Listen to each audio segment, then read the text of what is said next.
Hey gorgeous ones, hope you're having a great start to your Friday, and of course jumping in with today's live video, which is all about work-life balance. And it's interesting because I do have lots of people come to me and ask me about work-life balance, how they feel that they're struggling in this particular area. And I think it's an area that honestly, I think a lot of people have had challenges with at one time or another in their life as well. Good morning, Christy. Great to have you on, honey. Hey, Sal. Lovely to see you on here, darling. Hi, Di. Loads of love to you. All these beautiful people. Hope you're having a great start to your morning.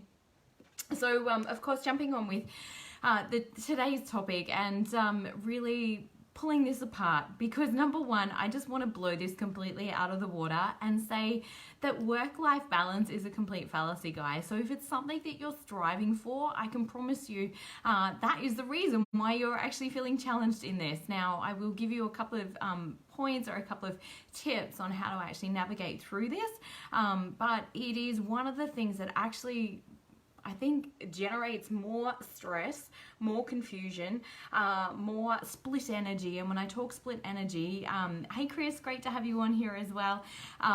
When I talk split energy, it's that feeling of getting pulled in multiple directions. And I think certainly for myself as a mum, I can't speak on behalf of men, although I have had some beautiful and do have some beautiful male clients that, I'm sure that this is an area that they feel tension in as well. And it's that inner tension, which can end up creating all of this exhaustion, because it's kind of like somebody pulling on your left arm and somebody pulling on your right arm, and you're feeling it can feel difficult to actually focus on, number one, what it is that you're doing, and number two, to actually feel like you can move forward with ease and flow and grace and with energy to be able to do that. Because how would you feel if you've got one person pulling on your left arm, one on the right arm, and you're trying to move forward?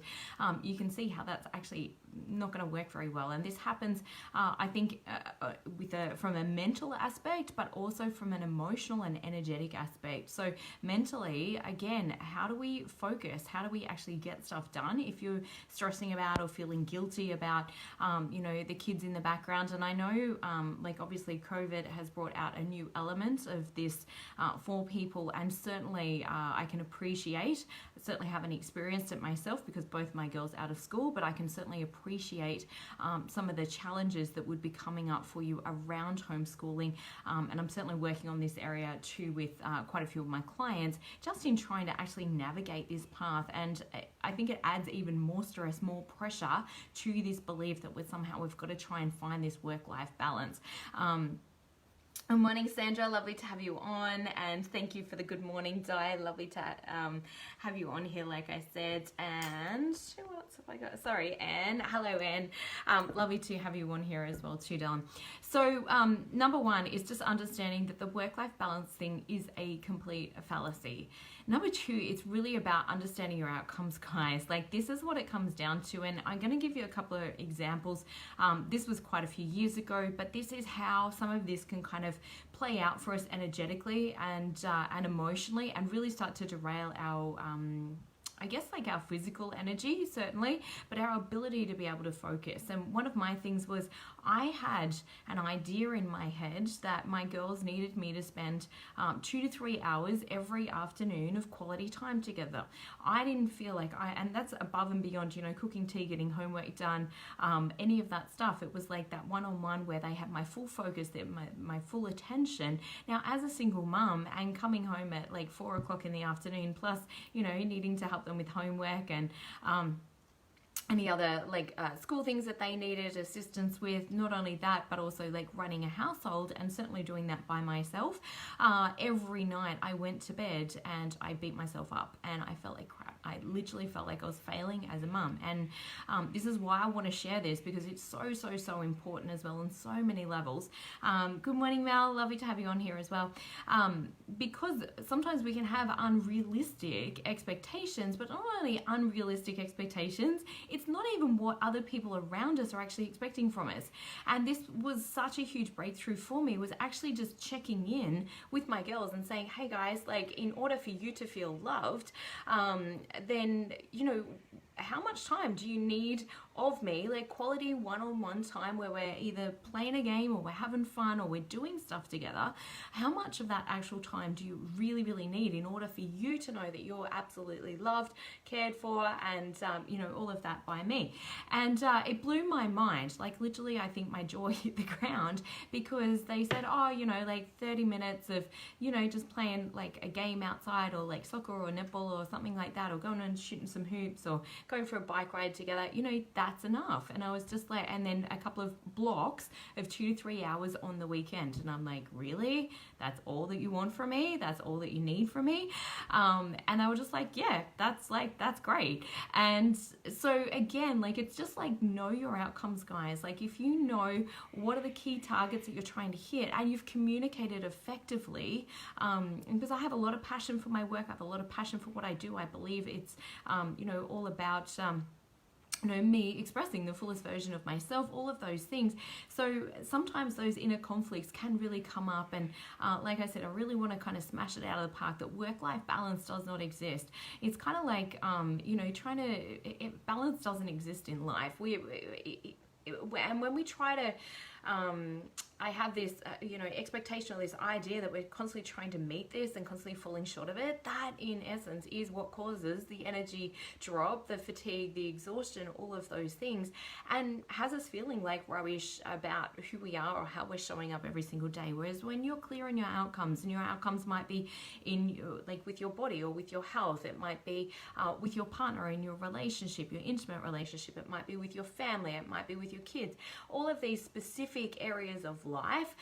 When you're clear on your outcomes, then it becomes much easier, and you've communicated effectively to know what the expectations are. And sometimes others may have unrealistic expectations of what either we want to do. Like, this is like in relationships, why communication is so important. And often we assume in our own mind what it is that the other person wants or needs from us, without actually communicating that effectively, or actually stopping to actually really understand what's going on for them. And the 5 love languages is super critical, like in this particular area, but also knowing what a person's actual real needs are. Somebody might be saying, well, I need you to love me. That might be a completely different action or thing. They might just need you to sit and be with them, or spend time with them, or listen to them, or really hear them. Whereas for somebody else, that might mean, oh, you're going to fix the bike for me, or you're going to fix the door handle for me, or you're just going to sit here, give me like a super big hug, and then I'm good to go. Then I know, like, I'm all good. So language, and different words can mean different, very different things for different people. So stop to, like, just because they're saying, oh, I need you to love me more, or I want, I want to feel more loved in this relationship, or I'd love this particular thing. Stop to understand, well, what does that truly mean for you as well? So it's really important. Hey, who have I got on there? Jane, lovely to have you on. And also beautiful Erica and Lisa and Kylie, lovely to have you on as well. So really important, guys, in terms of getting clear on what you're actually trying to achieve.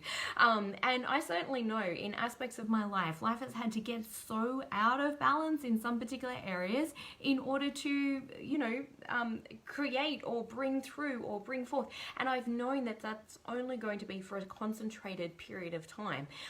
Certainly if that's playing out long term, you really want to have a look at that.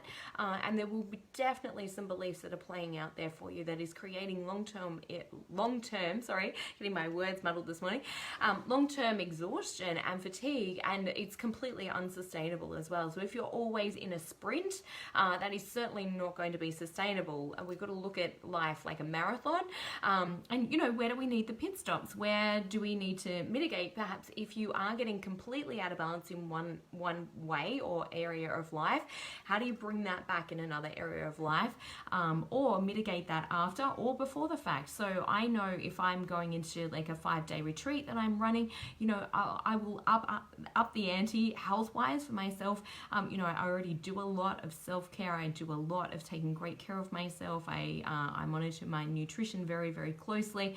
There's a truckload that I do there, and I'll also make sure, I get to bed maybe half an hour earlier.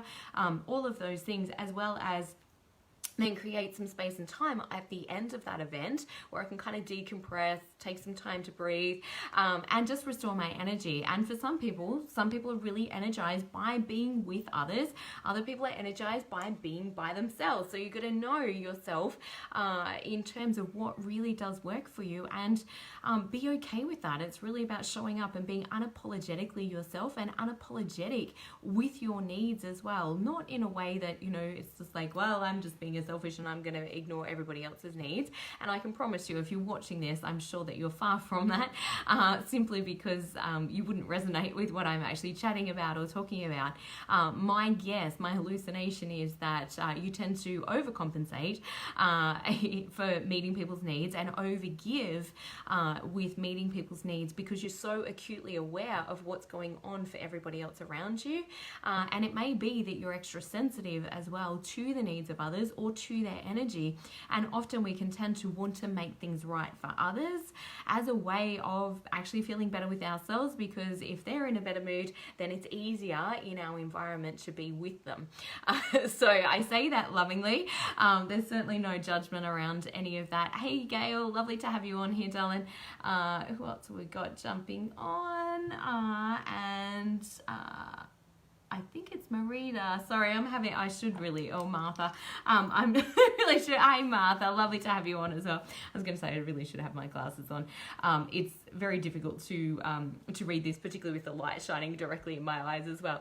So, definitely take some time, guys. Like, figure out, you know, what is your outcomes? What are your, where are you being unrealistic, either with yourself, or perhaps, you know, you need to share or inform others around you as to, you know, what your needs are. Often communicating our own needs can be one of the most difficult things that we can actually do as a human being, and ask for what we want.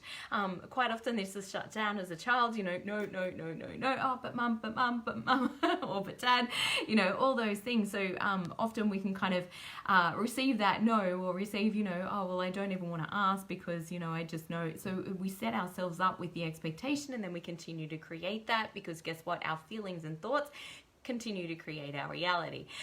So this can be really challenging in that particular area as well, where number one, you know, we've got this unrealistic expectation of I have to have this perfect work-life balance, otherwise I'm failing, or otherwise, you know, I'm not a good mum. And I was speaking with a client the other day as well, and she said it didn't matter whether she was working. If she was working, she felt like shit. She felt like she wasn't being a good mum to her kids. And if she was being a great mum, she felt like shit because she felt like she wasn't doing enough in her business. Now that is a fail in terms of she has no way of actually feeling good any percentage of the time. That is a surefire way to burn out. And I think many mums certainly experience that. Hey Tracy, great to have you on. Many mums can certainly experience that as well, simply because we're in this constant state of guilt, and it does create that split energy, like I spoke about, like one person pulling on the left arm and another person pulling on the right arm. It makes it really difficult to be able to move forward. Hey Anne-Marie, great to have you on. So make sure that you are clear in what are your real outcomes, and do you actually need to get way out of balance? Like, you know, if you've neglected your health for a long time, you're gonna have to get way out of balance to get back into balance. And again, you know, I say that tongue in cheek because again, everything oscillates, everything moves. And in today's world, as we've all figured out, particularly over the last, you know, couple of months, we have to be adaptable and flexible. If you are too rigid in your thinking, if you're too rigid in this needs to happen a particular way, again, that's going to derail you. And again, you're going to lose that ability. So if you've got this idea in your head, well, I need to work 8 hours a day or 4 hours a day or 3 days a week or whatever, and then, you know, this needs to happen and that needs to happen, then as we're actually trying to do those things, you're being way too rigid in your approach to that. And again, that's going to derail you. So it's kind of, I always like to bring things back to the analogy of nature. You know, a tree is rigid to the point where, you know, it's got structure, and it's got strength through that structure. So it's got a really good root system so it can nurture itself, so it can receive what it needs to. It's got beautiful leaves, obviously, that take in nutrients. So we've got to look, you know, our environment is our our environment supporting us to have this particular structure. But also then a tree will bend, right, in the wind. And if it becomes too rigid, it literally will snap and break. And so like we don't want anyone broken, and nobody in truth is ever broken. However, we may feel that at times where, you know, we've become so rigid, and often it's an attempt to gain control because we're feeling so freaked out internally, or perhaps we've got some unresourceful beliefs that are going on where we're literally white knuckling it or gripping onto like life. And I said to a couple of my clients recently, and I felt like I personally was like hanging off the ledge. I was kind of white knuckling it there for a week or two. Very hard on the body and creates like a lot of resistance in the body as well. Hey Nicole, great to have you on. So we've got to come back to like, where do I need to be a little bit more flexible? And sometimes, you know, where do I need more structure? And there's an ebb and flow with all of that as well. But when we're not doing that, or when, you know, we're so rigid and we don't know when is enough, and you're unable to pull yourself up, and this can often, and I'm certainly not putting it out there to create it, but when we're not aware of those particular things, when we're constantly overgiving, it can certainly metaphysically relate to breast cancer. And for so many women, I see this kind of play out in terms that they're overgiving, they're not nurturing themselves.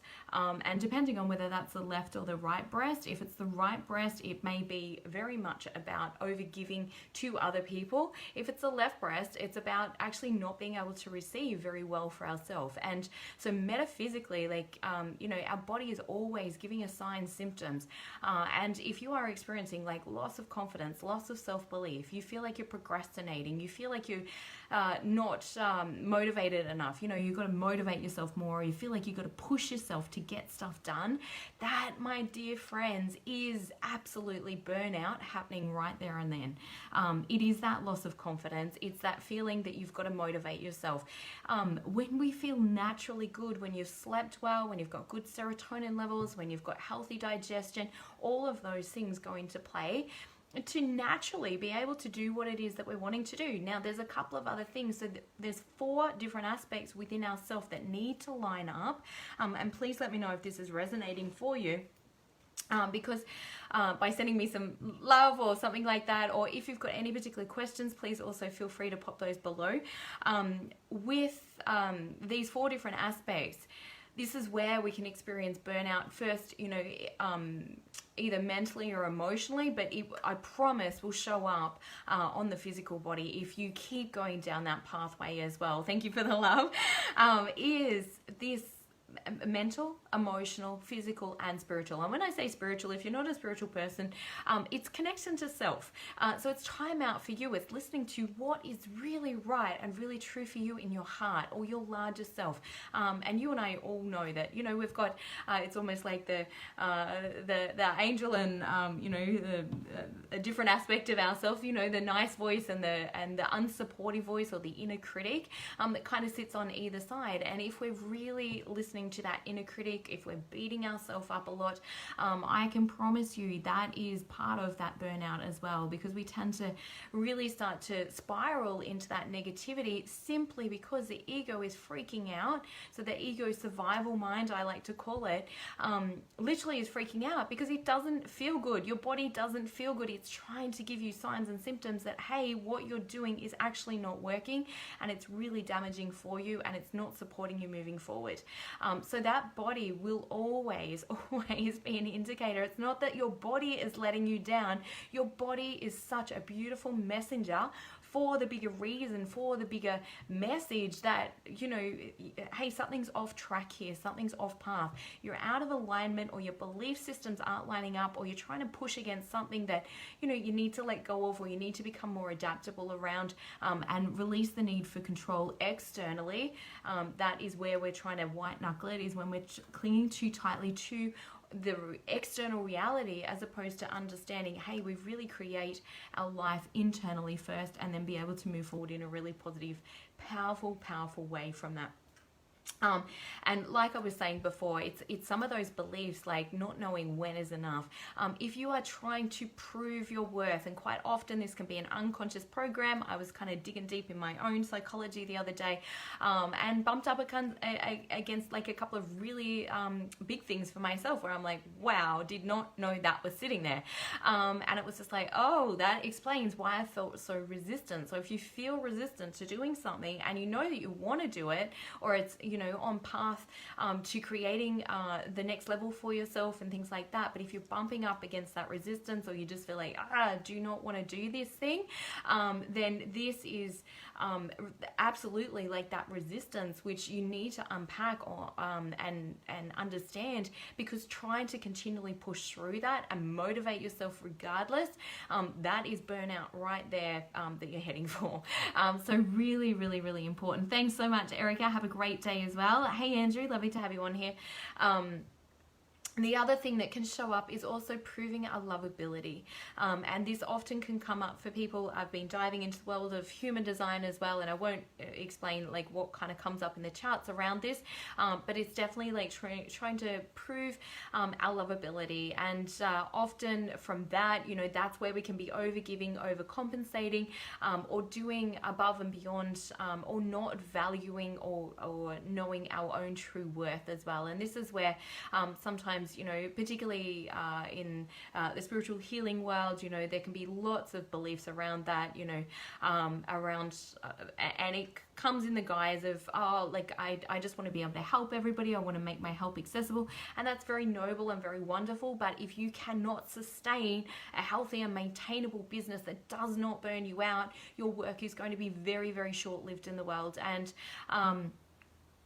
it's so powerful to remember this as well. So coming back to really valuing you, really loving you, and again, remembering 100% that we are always a magnet for what we're creating, for what we're attracting to us. Hey, Jan, lovely to have you on. Hey, Simone, lovely to have you on.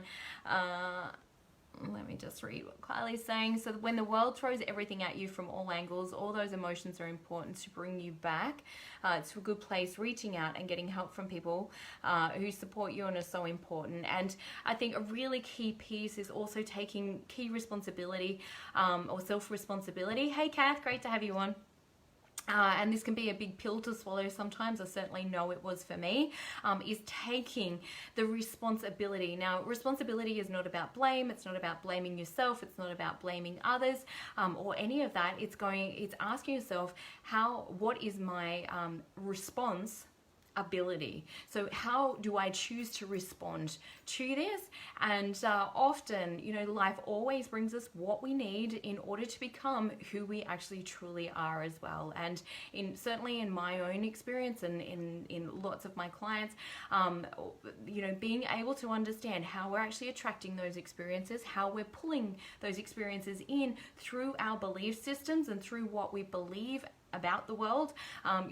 Life is hard, or life is difficult, or this is just, everything bad happens to me. Like, there can be some really unresourceful belief systems, and I certainly had a lot of those, and we have to unpack those. We have to put in the belief systems that are really going to support us in creating what it is that we want moving forward. And again, a lot of that can create that burnout as well, because it's exhausting when we feel that life is hard, or life is a struggle, or life is difficult, or life is throwing all this at me. And we can often go through very pivotal moments in our life. I certainly went through one of those myself, and I also recognize, certainly looking back now, where it was such a unique kind of compound effect of all of the inner beliefs that I'd held about myself, but it was also all of the unauthentic or inauthentic life that I had created because of who I thought that I needed to be in order to be loved, or order to be accepted.